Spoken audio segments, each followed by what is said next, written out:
Vaya, amigos míos, la libertad. ¿Qué es la libertad para ustedes? Para mí, sinceramente, la libertad es algo bonito, algo que me puede hacer expresar más. Un ejemplo de es, no hice prompter para este programa y tuve la libertad de improvisar. Así que hoy, en Espacio Libre, Andy nos hablará sobre la filosofía en la libertad. José, no sé de qué va a hablar, pero nos va a hablar de algo interesante. Wendy, libertad o libertinaje. Sergio, libertad en la economía. Edna, ¿qué es el Reiki? Y Aimé, libertad emocional. Suena bastante interesante, ¿no? Esto es Espacio Libre.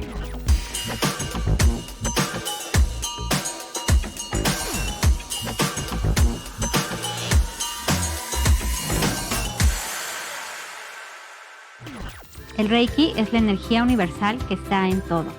Esta práctica fue descubierta por el maestro Mikao Usui. Esta práctica es a través de la imposición de manos en la persona. Quienes damos Reiki somos ese canal de energía que, valga la redundancia, canaliza la energía universal en el paciente. El Reiki aporta, siempre aportará a la persona, dependiendo de lo que cada persona necesita y su propio proceso. Reiki ayuda al equilibrio físico, mental y emocional. La sesión de Reiki dura aproximadamente de 50 a 60 minutos. ¿Qué es lo que la persona experimentará? Lo más común que refieren las personas que han tenido una sesión Reiki es la relajación, algunos incluso se duermen durante la sesión, hormigueo, calor, estado de calma y paz. Las restricciones para dar Reiki es a personas con marcapasos, fracturas y recién operadas. Es muy importante recordar que Reiki no diagnostica, no se contrapone ni sustituye a ningún tratamiento médico. Recordemos que es una terapia alternativa que apoya en los temas físicos, mentales y emocionales. A todo el público se le hace la invitación a experimentar esta terapia alternativa y descubrir los beneficios que trae a nivel físico, mental y emocional. Si tú quieres vivir esta experiencia, existen varios talleres presenciales abordando temas para el bienestar, paz y tranquilidad de las personas, combinando Reiki con las prácticas y ejercicios. Cada uno tiene su magia y se crean gratos momentos y vivencias personales que les aporta y les sirve como herramienta para su bienestar. Si a ti te interesa tomar estos cursos, te dejo mis redes sociales aquí para que puedas contactarnos.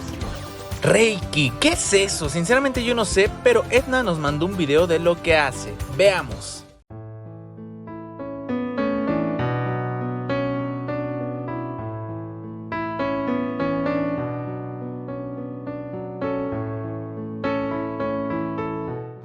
Siempre que hablamos de la libertad, el término parece hacer referencia a cosas positivas, ya que a los seres humanos no nos gusta mucho hablar de cosas negativas. Pero a veces somos poco conscientes del impacto que generan en nuestras vidas las decisiones que tomamos, con poca conciencia. Y por eso, ¿por qué no hoy hablar de la libertad de tomar decisiones con finales no tan felices? Se dice por ahí que no existen buenas ni malas decisiones. ¿Ustedes qué piensan sobre esto? A veces cuando nos encontramos inmersos en nuestro día a día, nos cuesta trabajo ver las cosas desde una perspectiva diferente. Y puede que sea que por eso en ese momento decidamos por ciertas cosas. Y algo es cierto, siempre hacemos lo que podemos en el momento. De las malas decisiones siempre aprendes más que de las buenas. ¿Será que sin drama no hay fama? Equivocarnos forma parte importante de nuestra vida, ya que no tenemos el superpoder de ver el futuro. Entonces siempre hay que tener presente que es posible que las decisiones que estemos tomando puedan dar un giro inesperado, algo que tal vez no nos agrade tanto, y no podemos acertar en todo. Así que relajémonos un poco y mejor pensemos en nuestro siguiente movimiento. Con esto no queremos decir que porque existe la posibilidad de tomar una decisión inoportuna, nos compliquemos pensando en si sale mal, a qué planeo y estresándonos por el futuro. Siempre lo mejor que podemos hacer es prever hasta donde se pueda. Y lo que no está en nuestras manos, pues dejarlo. Tomar malas decisiones, amigos míos. Creo que todo mundo lo ha hecho. José nos está mandando esta linda y hermosa reflexión. Veamos.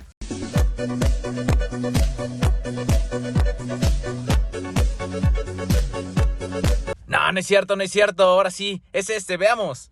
Filosofía en un minuto. Hoy, malas decisiones. ¿Por qué tomamos malas decisiones? Ustedes saben que el mismísimo Sócrates se hace esta pregunta en su famoso libro No entiendo por qué la gente elige como el orto, a raíz de que un amigo suyo elige irse a un retiro espiritual en un partido de la costa en julio para estar 2 semanas en silencio. El punto es, todos deliberamos antes de tomar una decisión y sin embargo muchas veces elegimos el placer inmediato al placer mayor, una siestita antes que encarar un proyecto. ¿Podríamos crear una ciencia para elegir bien? Marta Nussbaum va a decir que para crear algo así la vida tendría que ser homogénea y entonces todo se vería en cantidades. Como los puntos de Gryffindor, ¿viste? Que llegar temprano a la clase te da 10 y salvar al mundo del mismísimo Voldemort 75. Pero la vida no funciona de esa manera. Muchas de nuestras decisiones aparentemente irracionales entran en juego un montón de valores que nos empujan a elegir lo que elegimos. Para tener una ciencia de las buenas decisiones, las cosas en la vida tendrían que verse idénticas, pero la irracionalidad existe porque nada en la vida se ve igual y donde alguien ve pérdida de tiempo, otro ve la cosa más bella que hizo en su vida. Hablemos de libertad emocional. ¿Por dónde empezar? Y sí, ya sé que estás pensando en la parte de ser libre con tu pareja, pero no, eso va más allá. La libertad emocional es más interna. El hecho de controlar lo que sentimos independientemente de la situación, circunstancia o persona que pueda provocar la emoción. Ya es un hecho que somos emocionalmente libres. Sentirte mal, llorar, quejarte, enojarte. A eso nos referimos con libertad emocional. Vivimos ya en una generación en la que llamamos generación de cristal y muchos entendemos este término como la generación que llora por todo, que en cualquier situación incómoda sale corriendo, pero no nos hemos puesto a pensar que somos la generación que habla de sus sentimientos, porque a pesar de que esta generación se ha culpado de quejarse de todo y de tener una baja tolerancia a la frustración, es también una generación que no se ha conformado con seguir los parámetros establecidos y que no tiene miedo a hablar ante las injusticias. No es precisamente una generación frágil, es una generación que ha crecido en un contexto en el que está bien demostrar qué es ser vulnerable. Por consiguiente, no son débiles, porque a diferencia de las generaciones pasadas, no le temen a cuestionar lo que consideran que no está bien. Han sido una generación a la que los padres y cuidadores le expresan el afecto de forma más abierta, con palabras de amor y aprobación. Pero también es una generación que está más expuesta a la presión de grupo y a la crítica social. Entonces, si nos ponemos a indagar un poco más sobre la generación que tiene más libertad emocional, entonces así que digamos generación de cristal, pues no. A cada quien le funciona diferente, pero te voy a dar unos tips para poder tener más libertad emocional. No reprimas tus emociones. Por Dios, ya no vivimos en el año 1910. Llorar no te hace menos hombre o menos mujer, todo lo contrario. La vulnerabilidad nos ayuda, somos seres humanos. El conectar con nuestras emociones nos ayuda a vivir una libertad emocional, nos hace sentir más vivos. Entiende y gestiona tus emociones negativas. A menudo somos nosotros mismos quienes acumulamos emociones negativas. No sabemos poner filtros porque nos afrontamos como debe de ser. La rabia no se esconde ni se disimula. Tampoco se desahoga mediante el grito o la agresión. Debemos entender el origen de la rabia y solucionarlo. Además, debemos saber que esta emoción negativa encuentra mucho alivio en el ejercicio físico o mediante la expresión artística. La tristeza tampoco se esconde, se desahoga y se canaliza con nuevos propósitos, con nuevos objetivos. Eres más fuerte de lo que crees. Créetela, por más abrumador que estés ante una situación, siempre vas a poder salir de ella. Todo pasa. Qué bonito es lo bonito, libertad emocional. La Ime Morillo nos mandó un lindo TikTok que lo explica mejor. Veamos. Las emociones son para sentirlas, no para vivir a través de ellas. Porque son creaciones de nuestro cerebro. El ser humano que logra dominar, para dominarla o manejarla, primero hay que conocerla y para conocerla hay que conocerse. Las emociones es una persona que no actúa debido a sus emociones, sino que actúa libre de ellas. Desde la publicación de las garantías individuales, primero con la independencia de las 13 colonias de Estados Unidos en 1776 y luego la más emblemática con la Revolución Francesa de 1789, la libertad de los individuos y las naciones se ha visto en riesgo desde entonces.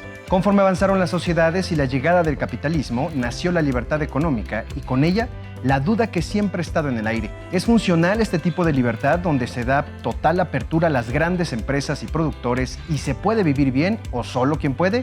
¿O es mejor apegarnos a la idea de que todo debe ser equitativo, como algunos países comunistas? La verdad es que mientras se discute cuál es el mejor modelo, en ninguna de las dos se habla de una libertad económica total. Tan solo en México, 3 de cada 5 personas se sienten optimistas. Con la libertad es aún mejor, porque despierta ese mismo sentimiento en 4 de cada 5.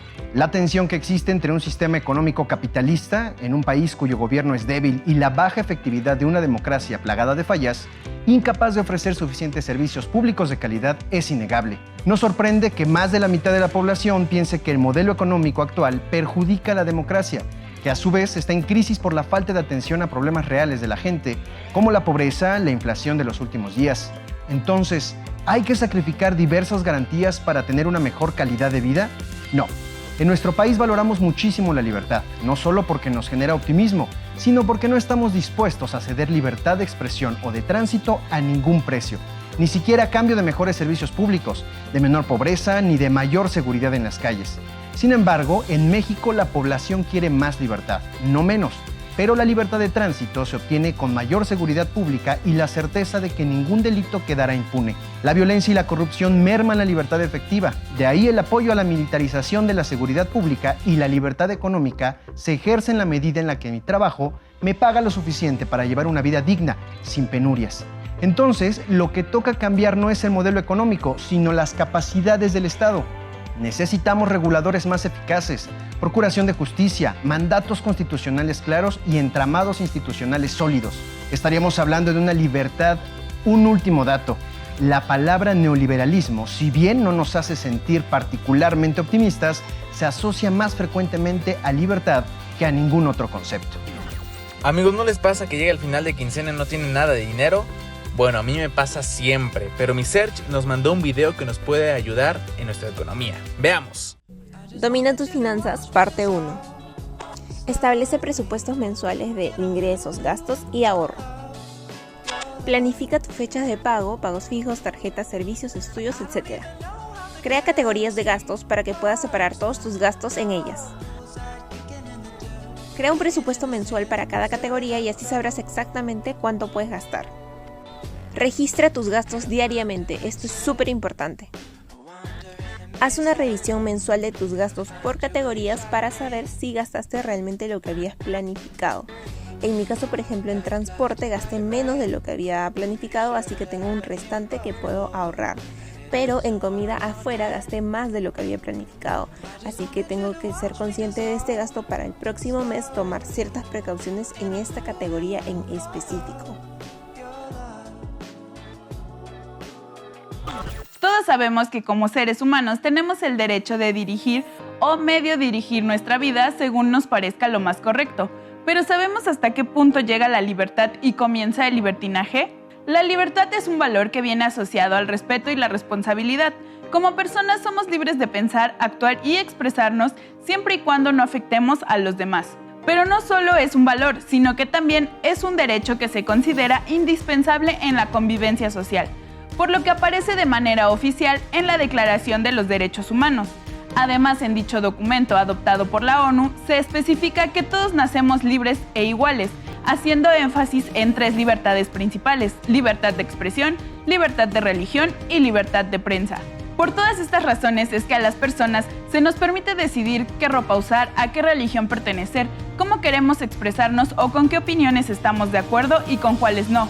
Pero, ¿qué pasa cuando caemos en los excesos de la libertad? Bueno, pues cuando abusamos de nuestro derecho a la libertad y actuamos sin asumir las consecuencias de nuestras acciones, sin tomar en cuenta los derechos de otras personas, caemos en el libertinaje. El libertinaje se caracteriza más por ser una conducta propia de las personas que abusan de la libertad para actuar de una manera irresponsable, lo que puede significar una transgresión a los valores éticos y morales de una sociedad, amenazando la convivencia de la misma. Así que podemos considerar el libertinaje como aquel uso dañino de la libertad individual que atenta contra la libertad de otra persona de nuestro entorno. Así llegamos a la gran diferencia entre estos dos conceptos, libertad y libertinaje. La libertad es un derecho que nos permite elegir cómo actuar, pensar o comportarse, teniendo en cuenta el respeto hacia los demás, siendo responsables de nuestras acciones y sus consecuencias. Mientras que el libertinaje es el abuso de nuestra libertad propia. Una persona que hace uso de su libertad para realizar actos irresponsables, imprudentes y peligrosos para ella misma y para los demás, no es libre, ha caído en el libertinaje. Aunque claro, la definición de esta palabra, libertinaje, dependerá mucho del contexto cultural en el que se utilice. ya que las sociedades son diferentes entre sí, tienen sus propias normas y delimitan lo que consideran o no apropiado. Lo que puede ser libertino para una cultura podría no serlo para otra. ¿Libertad o libertinaje? ¿Qué es eso? Bueno, libertad es así como de sentirte libre, hacer lo que quieres. ¿O es libertinaje cada fin de semana? Veamos. Es muy importante que todos tengamos nuestra interindividualidad. ¿Eso qué quiere decir? Hay una línea muy delgadita entre lo que es libertad y lo que es libertinaje. Tampoco se trata de irte al extremo de hacer lo que quieras y de no tener acuerdos y de no respetar a tu pareja. No, es yo te dejo libre porque confío en ti, porque te respeto, porque sé que tú vales. Desde mi confianza, desde mi respeto. No sé cuántas veces escuché de mi abuela la frase, no confundas la libertad con el libertinaje. Y honestamente nunca la entendí porque para ella, que era súper católica conservadora, libertinaje tenía que ver con todo aquello que una damita no debe hacer porque se veía mal. Y aún así, aunque desde su perspectiva me decía lo que para ella era libertinaje, nunca me explicaron el significado de la libertad.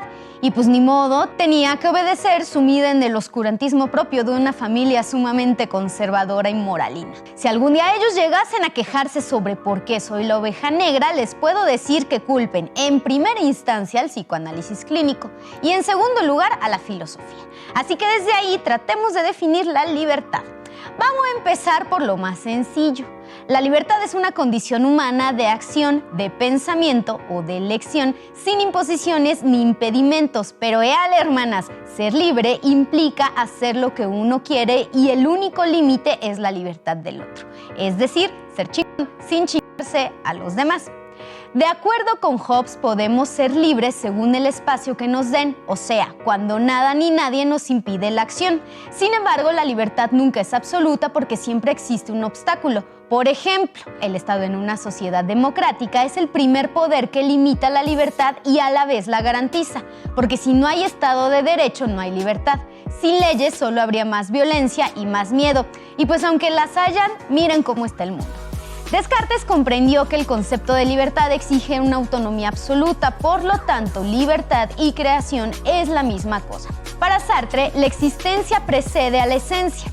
Antes de existir, el hombre no es nada, solo es lo que hace de sí mismo y es libre cuando se puede elegir. Cada persona es una elección absoluta de sí mismo. Immanuel Kant distinguía entre dos tipos de libertades, las positivas y las negativas. Las primeras son aquellas que facultan al individuo para actuar, mientras que las segundas son aquellas que consisten en la ausencia de obstáculos para actuar. Por ejemplo, la primera es que yo quiero y voy a ir al Corona Capital, mientras que la segunda es comprar boletos aunque me endeude de por vida, no pague renta y deje a mis Mitch sin comer.